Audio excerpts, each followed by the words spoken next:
Today we are off to Devil's Den in Fifield, near Marlborough.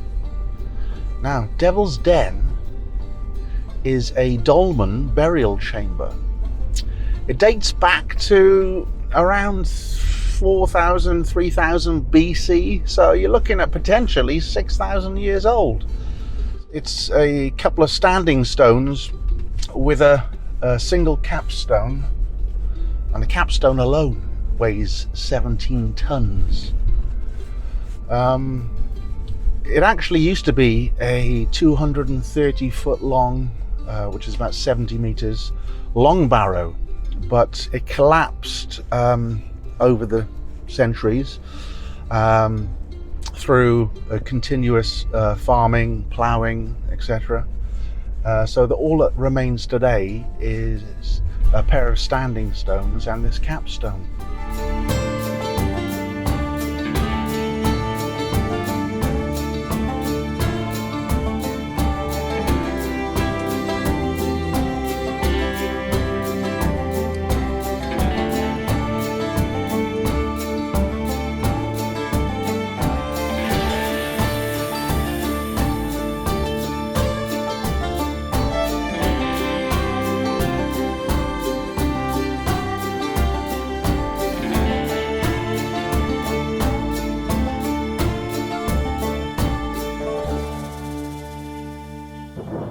A few minutes later.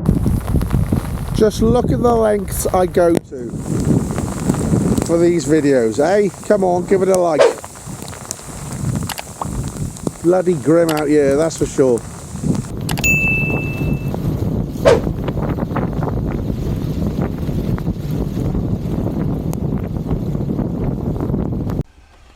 Right, glad to be back in the car. It is chucking it down outside.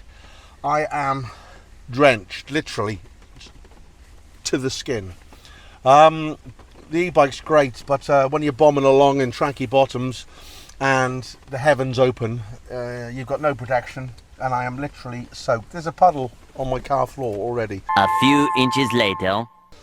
So I did actually come out a lot earlier, but I got rained off. I'm drying out now, but yeah, so I cycled down there, down the hill to Devil's Den, but then the heavens opened, and now look at me. I am starting to dry off, looking good, but yeah, I'm just going to set off on the bike again, so hopefully the weather stays good. It looks all right. It's drying out now in the southwest. Okay, let's go sort this out.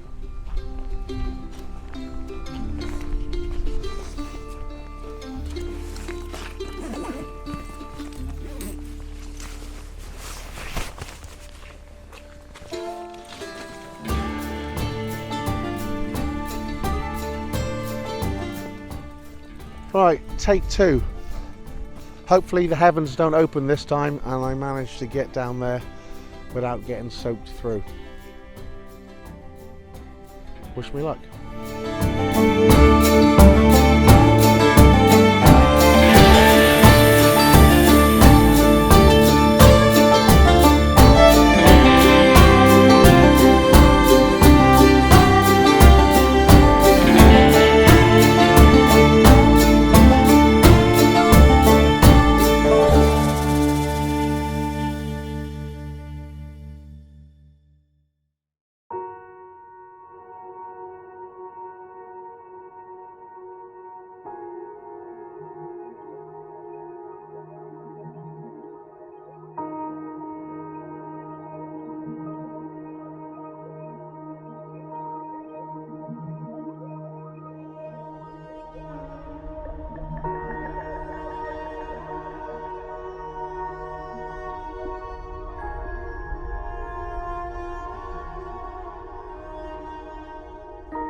The Devil's Den dolmen stands alone in a field in Fifield, very close to Clatford Bottom, which is just over the brow of that hill.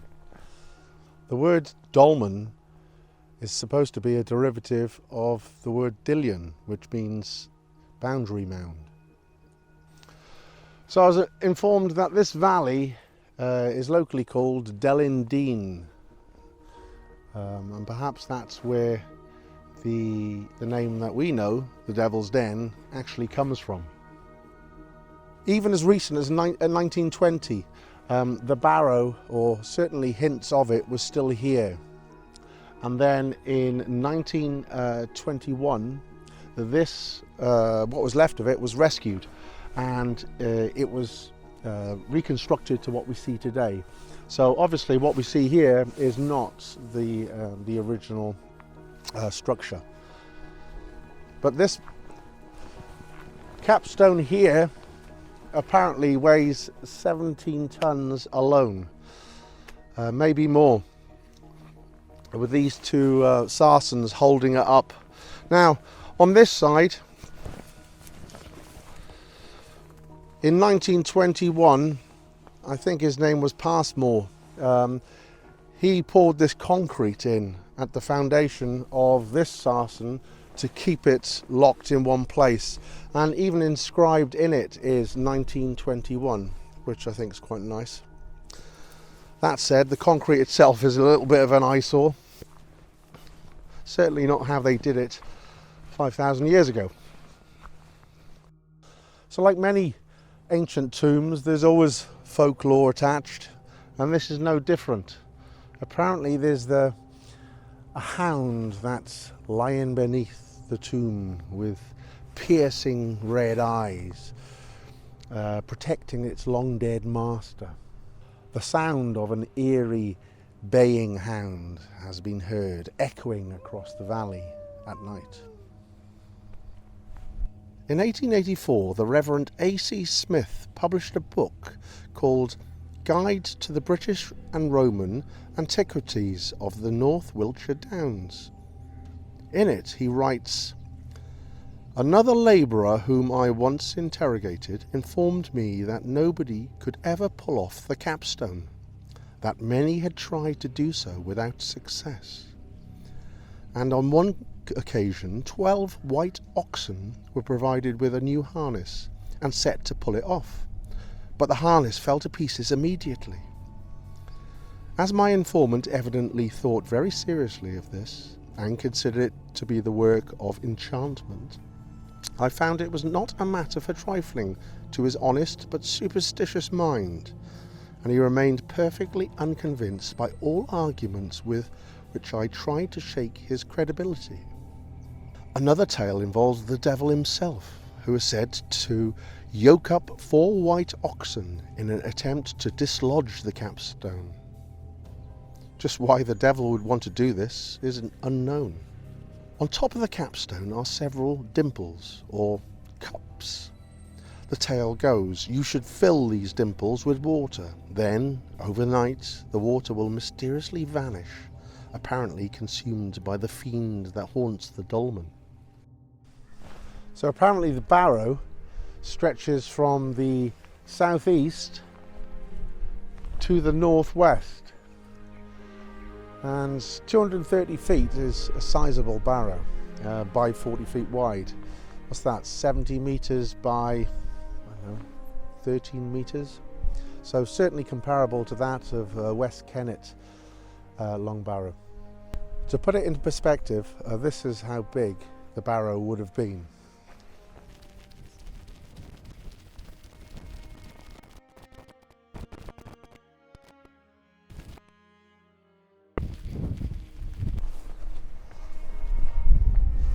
So,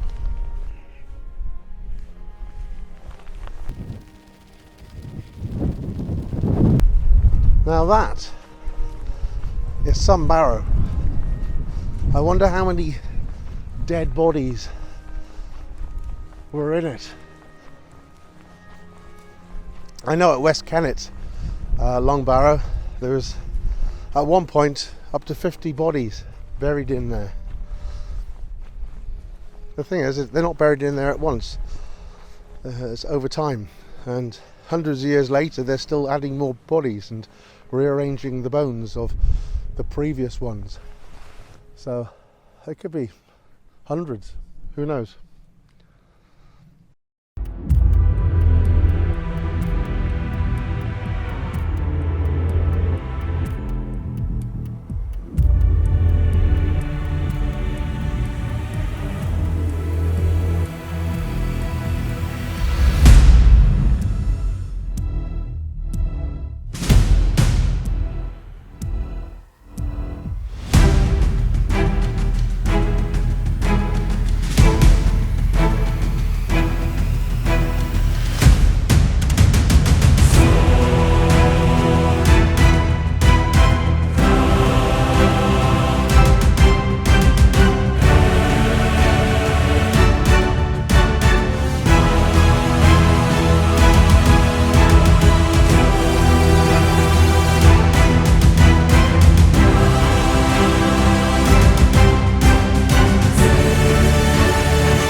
Seconds later.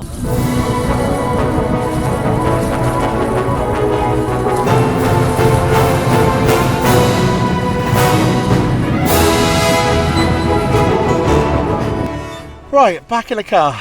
I'm glad to be as well. I mean, it is horrible out there now. Totally soaked through. Coming back on that e-bike. It's in the back. I've probably trashed my boot. I'm literally drenched, soaked to the skin. But I hope it was worth it. I hope you enjoyed the video as much as I enjoyed making it. I've learned a hell of a lot on this one. I thought it was just you know, 3 stones cobbled together, made to look like some kind of Neolithic monument, when in fact it is. But the history behind it, it goes back thousands of years, and it's just fascinating. To think that there was a 230-foot long barrow there up until a century ago, but unfortunately the farming, ploughing, cultivation has means that's no longer there.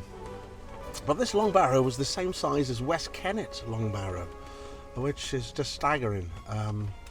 It's also the gateway to the Valley of Stones, which was my last video, and demonstrates where these massive 30-ton sarsen stones used to make Stonehenge and Avebury came from. So if you haven't watched that, feel free to go back and check that one out. But for the time being, I'm going to go back and get dried off. So if you did like it, give it a like. If you haven't already subscribed, please subscribe. And click that notification bell. That way you'll be informed when the next video comes out. Okay, have a good one. Cheers. Ta-ra.